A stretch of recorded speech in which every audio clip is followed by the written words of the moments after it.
Hi, I'm Dr. Jerry Hesch, a physical therapist at Hesch Institute, a clinic in Aurora, Colorado, and we are active in treating clients with complex low back pain and sacroiliac joint dysfunction.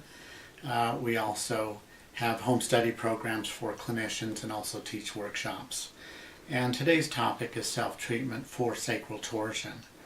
And the sacrum can have restricted movement in a number of directions based on passive mobility or joint stress tests.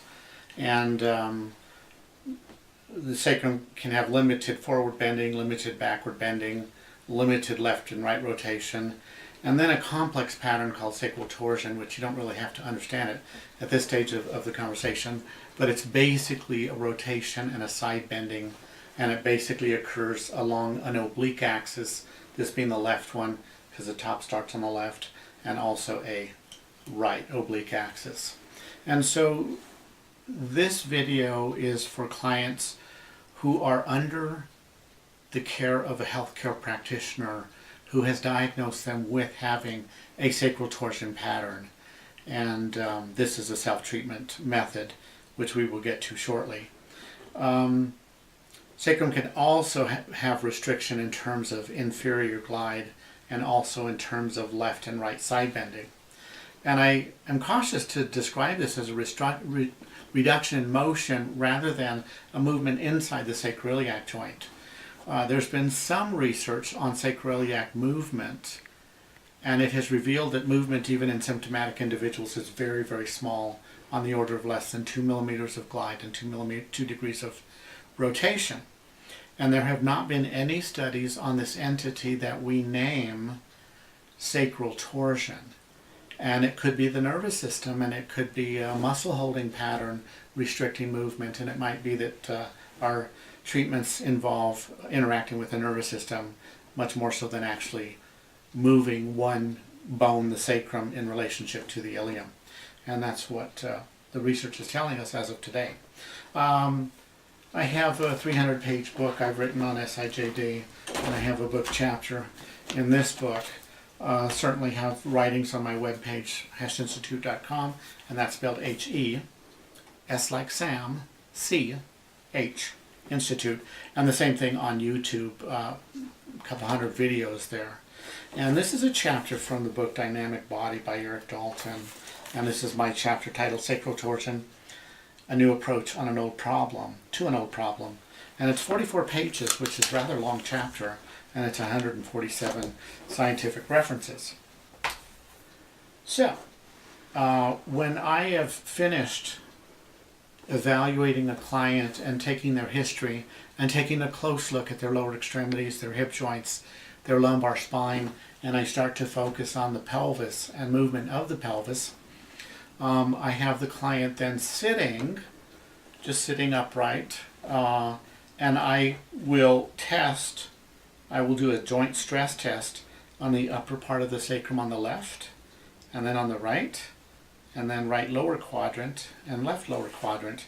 And I do that with my fist, and I call this a joint stress test or a spring recoil test.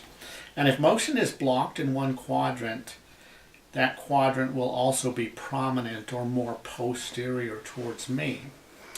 And you can see these little facet joints here of S1, and the fifth lumbar segment comes and attaches to the sacrum. So if someone presents with a sacral torsion, you'll also notice that they have reduced lumbar motion in one direction of rotation and an increase in the opposite. So we're also treating low back pain when we treat sacral torsions. We're also treating the junction of the L5 segment and S1 for sacral segment. So in my writings, you will find where I make reference to treating a torsion with a sacral dowel, and this is a soft sacral dowel. We also make a firm one, and you might see pictures where I apply this to the lower sacrum and then have the person do exercises. You might also see in some writings where I have the person simply lean against the wall and bend forward where the lower sacrum butts against the wall. And the way that I treat it in the clinic is I actually use a piece of foam, and I tell the person with a sacral torsion to place this across the lower sacrum and then repeatedly bend forward and backward, which we will demonstrate with Karen. And so what I'm going to do now is I'll take over the camera, and Karen will show you how you place this across the middle of the pelvis, and that captures lower sacrum. And then we'll show you how she bends forward and backwards. And again, this is a self-treatment for people who are under the care of a healthcare practitioner, and that healthcare practitioner diagnoses them with sacral torsion and gives approval of this self-treatment method. So Karen, I'll trade with you.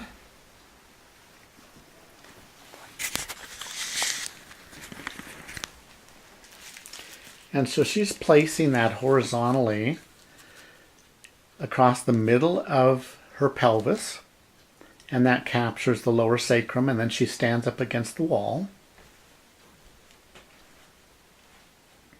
Her heels are 4 to 6 inches forward, and her feet are as wide as her shoulder.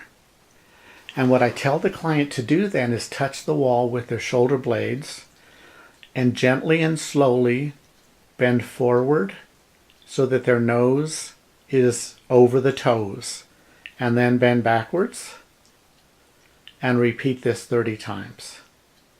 It's a wonderful preventive exercise, and I teach my clients to do this 30 times a day. And it's very simple. It's a small motion. She's touching the wall with her shoulder blades, bends forward with nose over toes, and repeats 30 times.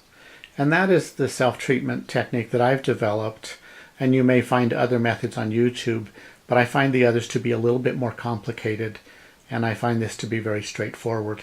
Now, in the absence of a piece of foam or sacral dowel, what you could do is roll up a hand towel so that it's about 2 inches diameter, firmly rolled up, and you can put rubber bands or duct tape on that. And this concludes my presentation on self-treatment for sacral torsion. Thank you.